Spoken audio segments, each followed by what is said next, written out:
दोस्तों, इस समय इंडियन आर्मी ने अपने एयर डिफेंस मॉडर्नाइजेशन प्रोग्राम को शुरू किया है, जिसके तहत अब हमारी सेना अपने लिए नई air defence gun, fragmentation, ammunition और एडवांस रेडार को खरीदकर अपने बेड़े में शामिल करेगी।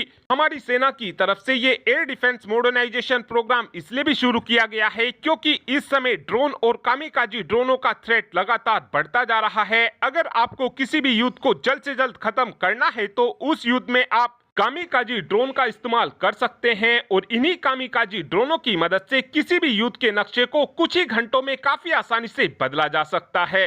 इसी बात को देखते हुए अब हमारी सेना ने अपनी L-70 एयर डिफेंस गन और अपनी ZU-23M एयर डिफेंस गन को रिप्लेस करने का फैसला लिया है। ये फैसला इसलिए भी लिया गया है क्योंकि जो ये हमारी L-70 और ZU-23 एयर डिफेंस गन है, ये काफी ज्यादा पुरानी हो चुकी हैं और इन गन की जगह पर अब हमारी सेना अपने बेड़े में लेटेस्ट टेक्नोलॉजी वाली एयर डिफेंस गन को खरीदकर शामिल करेगी। और हमारी सेना की तरफ से जो ये नई एयर डिफेंस गन खरीदी जाएंगी, इन गन को भारत के अंदर ही बनाकर तैयार किया जाएगा, यानी हमारी सेना स्वदेशी गन की मदद से ही अपनी L-70 और अपनी ZU-23 एयर डिफेंस गन को रिप्लेस करने वाली है। हमारी सेना की तरफ से पहले ही अपनी एयर डिफेंस गन की खरीद को करने के लिए 220 एयर डिफेंस गन के लिए एक RFI को इश्यू कर दिया गया है। इन गन्स के ट्रायल्स को 2025 से भी करना शुरू कर दिया जाएगा। साथ में अब हमारी सेना अपने बेड़े में फ्रेगमेंटेशन एमिनेशन को भी शामिल करने वाली है। जो ये फ्रेगमेंटेशन एमिनेशन होते हैं, ये नॉर्मल एमिनेशन के मुकाबले ज्यादा बेहतर होते हैं और ज्यादा इफेक्टिव होते हैं। इन एमिनेशन की एक खास बात यह भी होती है कि ये मिसाइल के मुकाबले काफी ज्यादा सस्ते होते हैं। साथ में अब आने वाले 3 से 6 महीने के अंदर अंदर ही हमारी सेना अपने बेड़े में XRSAM डिफेंस सिस्टम को भी शामिल करने वाली है।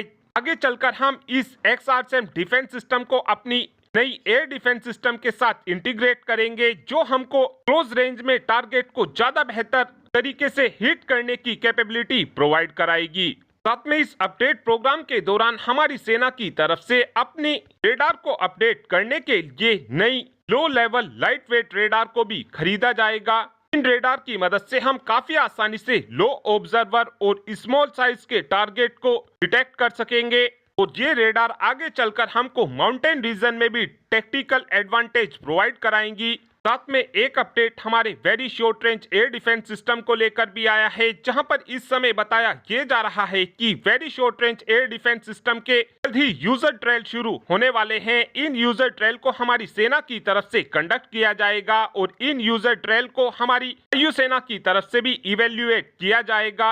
हमारी वायुसेना की तरफ से इन ट्रायल्स को इसलिए इवेल्युएट किया जा रहा है ताकि आगे चलकर इंडियन आर्मी और इंडियन एयरफोर्स के कोऑर्डिनेशन को बढ़ाया जा सके। और आप सभी के याद ही होगा, अब से कुछ ही दिनों पहले हमने ओडिशा के चांदीपुर के अंदर very short range air defence system के 3 सक्सेसफुल टेस्ट को कंडक्ट किया था और इस टेस्ट के दौरान very short range air defence system ने लो ऑब्जर्वर टारगेट को 100% एक्यूरेसी के साथ हिट किया था।